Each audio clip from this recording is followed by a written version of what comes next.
दाऊद इब्राहिम भारत का most wanted आतंकवादी है, लेकिन वो भारत का मोस्ट वांटेड आतंकवादी बना कैसे? भारत का बच्चा बच्चा आज दाऊद इब्राहिम के बारे में जानता है। भारत के 135 करोड़ लोग बेसब्री से इस बात का इंतजार कर रहे हैं कि ये मोस्ट वांटेड आतंकवादी किस दिन भारत की जेलों में बंद होगा, किस दिन हम इसकी तस्वीरें भारत के न्यूज चैनल्स पर देखेंगे, जब इसे अदालतों के चक्कर लगाते हुए हम देखेंगे, जब इसे जेल में इसकी तस्वीरें हम देखेंगे। ये हर भारतीय चाहता है, लेकिन इसके बारे में हर भारतीय ये तस्वीरें देखना क्यों चाहता है? इसकी शुरुआत कैसे हुई? आज आपको यह समझना होगा कि दाऊद इब्राहिम भारत के लिए क्या अहमियत रखता है। इसकी शुरुआत होती है वर्ष 1993 में बॉम्बे में हुए सीरियल बम धमाकों से, जिन्हें दाऊद इब्राहिम ने ही अंजाम दिया था। ये 12 बम ब्लास्ट 12 मार्च 1993 को हुए थे और इनमें 257 लोगों की मौत हो गई थी। फिर से याद कीजिए, 257 लोग मारे गए थे, जबकि 1400 से ज्यादा लोग उस दिन घायल हुए थे। यह भारत का पहला सबसे बड़ा सीरियल बम ब्लास्ट था, यानी भारत के लोगों का पहला परिचय सीरियल बम ब्लास्ट से इसी आदमी दाऊद इब्राहिम ने करवाया था। इन बम धमाकों के बाद ही दाऊद दुबई से पाकिस्तान भाग गया था और कराची को उसने अपना नया ठिकाना बना लिया था। काफी समय तक दुबई से भी ऑपरेट किया। इन बम धमाकों की वजह से ही आज भारत का बच्चा बच्चा दाऊद इब्राहिम को जानता है, क्योंकि भारत का बच्चा बच्चा उस दर्द को महसूस करता है जो इसने दिया था। भारत में धर्म पर आधारित जो आतंकवाद है आज, जिसे आप देखते हैं, पूरी दुनिया में आप देखते हैं, उससे भारत का पहला परिचय इसी आदमी ने कराया था।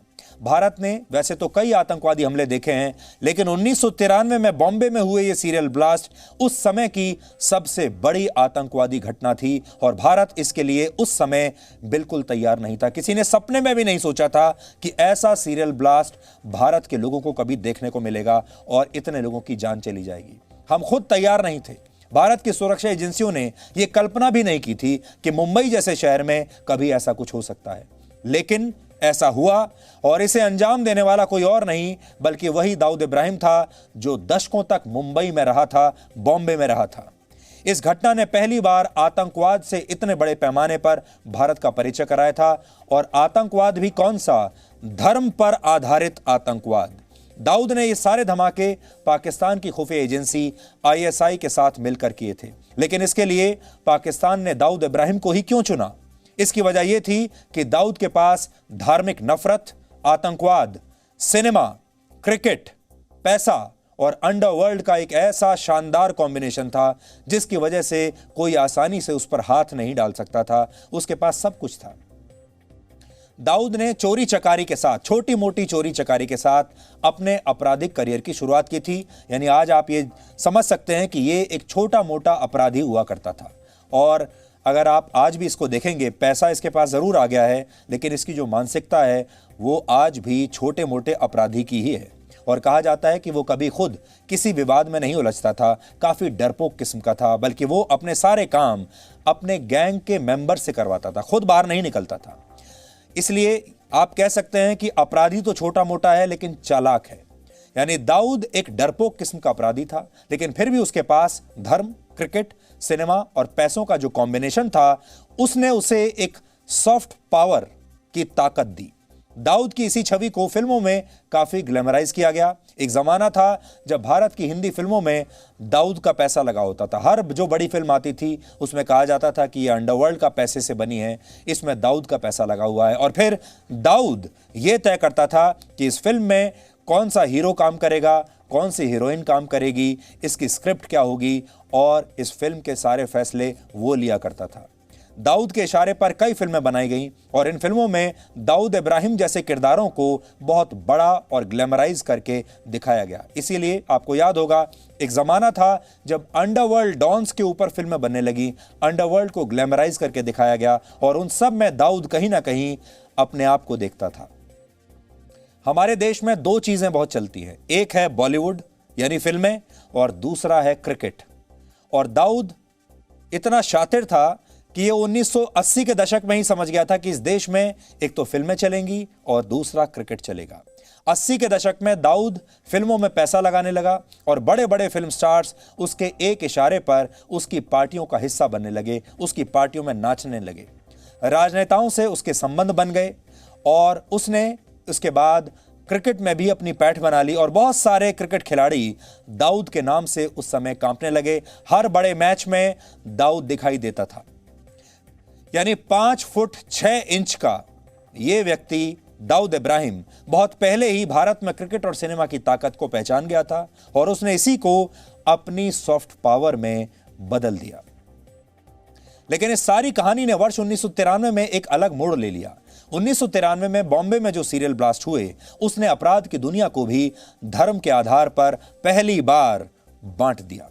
आप सोचते हैं हमारा समाज अब बंट चुका है, धर्म के आधार पर पोलराइज हो चुका है, लेकिन यह काम करने वाला पहला व्यक्ति था दाऊद इब्राहिम, जिसने अंडरवर्ल्ड को भी धर्म के आधार पर 2 हिस्सों में बांट दिया, पोलराइज कर दिया। यानी अंडरवर्ल्ड में भी धर्म की एंट्री इसकी वजह से हुई। दाऊद इब्राहिम ने यह धमाके बाबरी मस्जिद का बदला लेने के लिए किए थे। यानी सोचिए, आज आप जो सारे किस्से कहानियां सुनते हैं और सोचते हैं कि भारत में हिंदू मुसलमान जो अलग अलग कैसे हो गए और उनके बीच के संबंध खराब हुए, उसके लिए दाऊद इब्राहिम जिम्मेदार है, क्योंकि सबसे पहले यह काम उसी ने किया था। और इसी वजह से 1993 के बम ब्लास्ट भारत में ध्रुवीकरण, धार्मिक ध्रुवीकरण का केंद्र बन गए और भारतीय समाज के इस पोलराइजेशन में दाऊद इब्राहिम का बहुत बड़ा हाथ था, क्योंकि इसने इन बॉम्ब ब्लास्ट्स को बाबरी मस्जिद से जोड़ दिया था। इन धमाकों के बाद वो देश के कई कट्टर मुसलमानों के लिए एक मसीहा बन गया। यही तो वो चाहता था, बावजूद इसके कि वो खुद एक बेहद डरपोक और बुज़दिल किस्म का अंडरवर्ल्ड डॉन था। 93 के बाद भी भारत के मीडिया का एक हिस्सा उसे किसी रॉबिन हुड से कम नहीं समझता था। इसलिए हमारे देश के पत्रकारों ने और हमारे देश के मीडिया के लोगों ने भी दाऊद इब्राहिम को बड़ा बनाने में बहुत महत्वपूर्ण भूमिका निभाई है, क्योंकि ये सारे पत्रकार खुद उससे बड़े प्रभावित थे और उससे भी ज्यादा उसके धर्म से प्रभावित थे। जो पत्रकार आज फेक न्यूज फैलाते हैं, मुझे नाम लेने की जरूरत नहीं है, आप खुद समझ जाएंगे कि ऐसे कौन से पत्रकार हैं जो इसके साथ सिंपैथी रखते होंगे। वो तमाम पत्रकार उस जमाने में दाऊद की तारीफ में कसीदे पढ़ा करते थे और कहते थे कि बॉम्बे बम धमाकों में दाऊद को फंसाया जा रहा है और यह सब इसलिए हो रहा है क्योंकि वो एक मुसलमान है। लेकिन सच यह है कि दाऊद एक आतंकवादी है, एक छोटा मोटा अपराधी है और उसने भारत की आत्मा को जो चोट पहुंचाई है उसका बदला लिया जाना अभी बाकी है। हालांकि भारत में बैठा पाकिस्तानी और दाऊद प्रेमी गैंग ये नहीं चाहता कि दाऊद को कभी भी जिंदा भारत लाया जाए, क्योंकि अगर ऐसा हो गया तो बहुत सारे लोगों के राज खुल जाएंगे।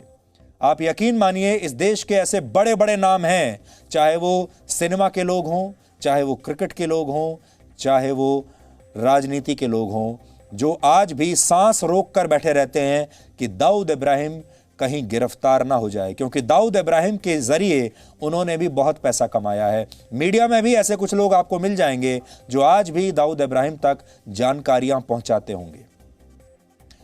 इसलिए ये सारे लोग कभी नहीं चाहेंगे कि दाऊद इब्राहिम जिंदा पकड़ा जाए, लेकिन एक कमजोर और डरपोक अपराधी को पकड़ना कोई बहुत मुश्किल बात नहीं है। इसलिए हम लगातार दाऊद से जुड़े खुलासे अब ये कर रहे हैं और देश की जनता के साथ, आपके साथ साथ हमें भी उस दिन का इंतजार रहेगा जब दाऊद को उसके गुनाहों की सजा मिलेगी, दाऊद को जिंदा पकड़ा जाएगा और दाऊद को आप भारत की जेलों में बंद देखेंगे।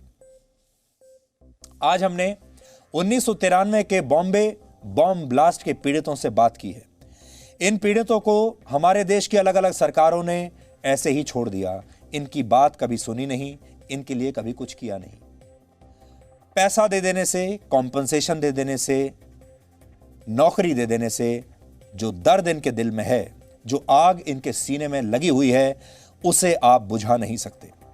ये पैसे की बात नहीं है, ये मुआवजे की बात नहीं है। इन लोगों का कहना है अदालतों ने भले ही न्याय दे दिया हो, लेकिन जब तक दाऊद इब्राहिम को नहीं पकड़ा जाता तब तक इन्हें, इनकी आत्मा को, इनके दिल को सुकून नहीं मिलेगा।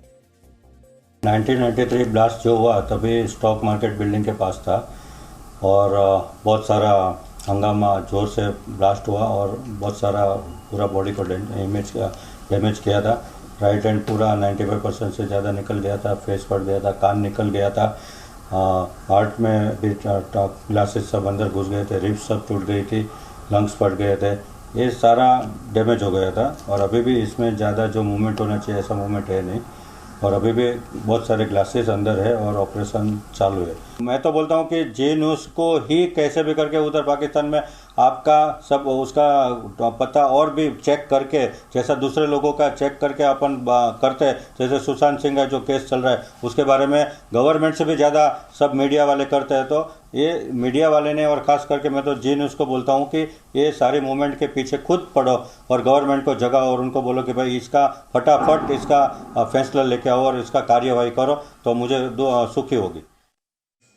26 साल हम विक्टिम्स, क्योंकि मैंने तो 13 साल, जब मैं 13 साल का था तभी मेरे माँ का मैंने जो पार्थिव देखा था, जो शरीर देखा था, जब ही घर पे आया था तभी तो सिर्फ बॉडी के पार्ट्स थे। तभी से लेके गए 26 साल देशद्रोही दाऊद इब्राहिम को कभी फांसी पे लटकाते हैं, कभी न्याय हमें मिलता है, इसकी राह में हम हैं।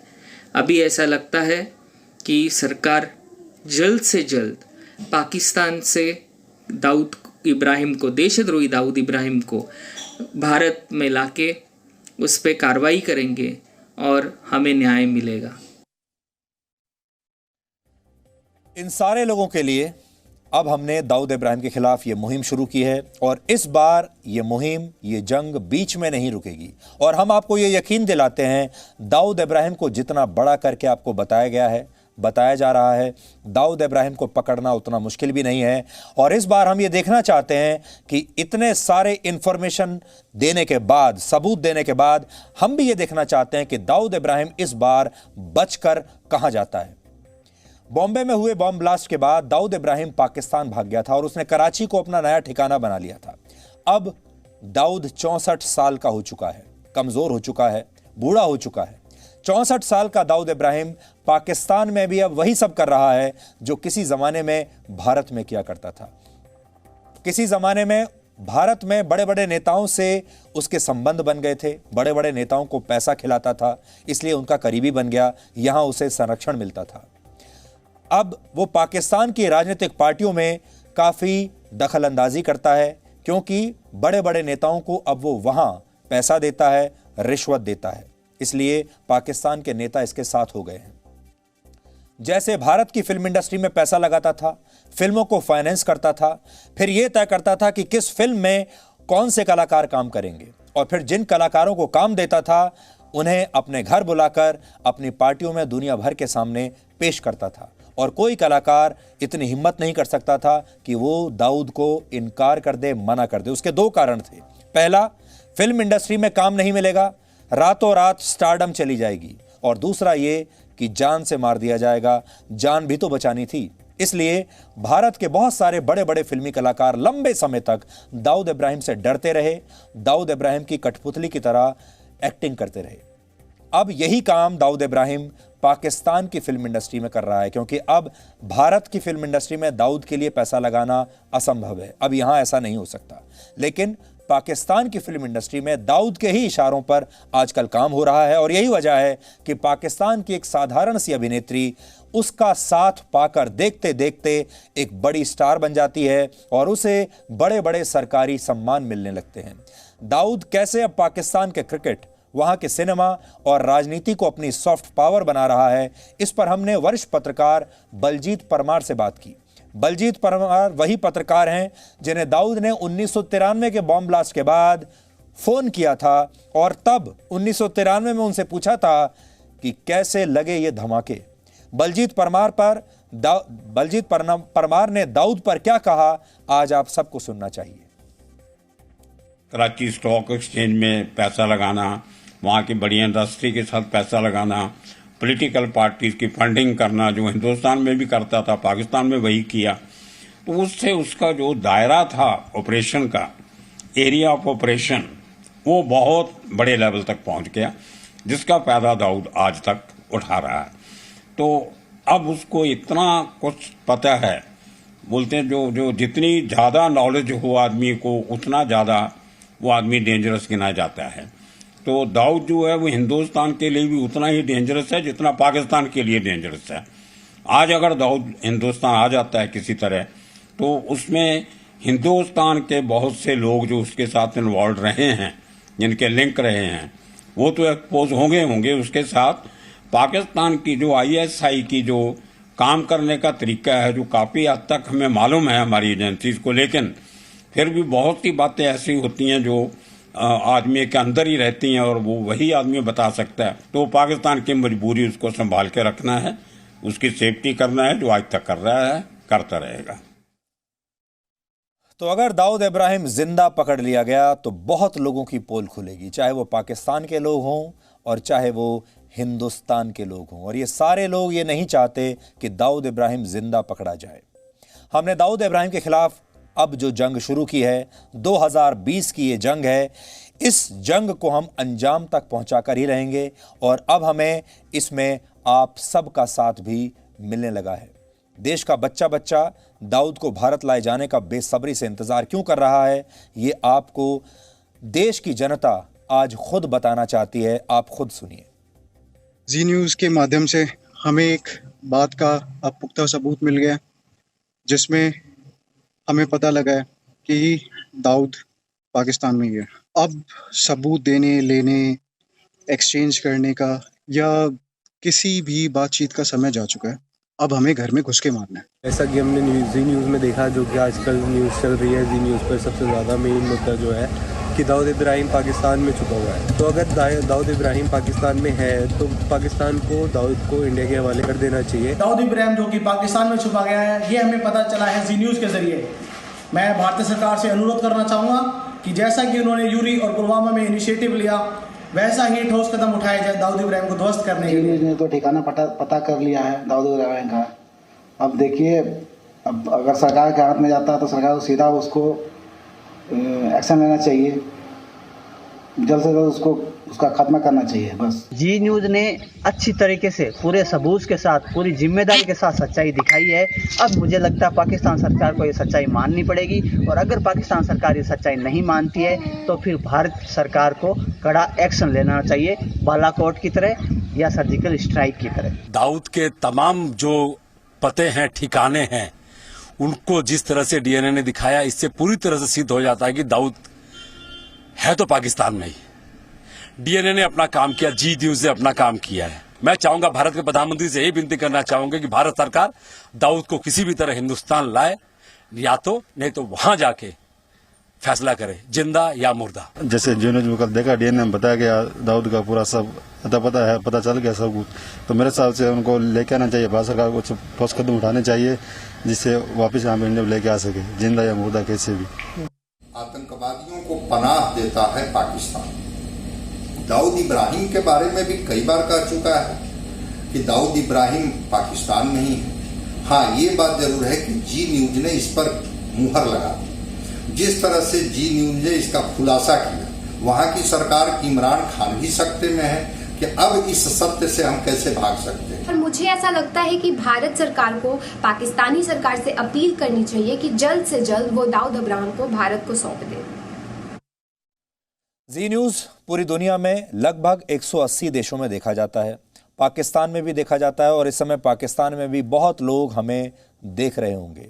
दाऊद इब्राहिम तो शर्तिया रूप से आज हमें देख रहा होगा, और हम उम्मीद करते हैं कि आज जो हम बात कह रहे हैं ये इमरान खान तक भी ज़रूर पहुंचेगी।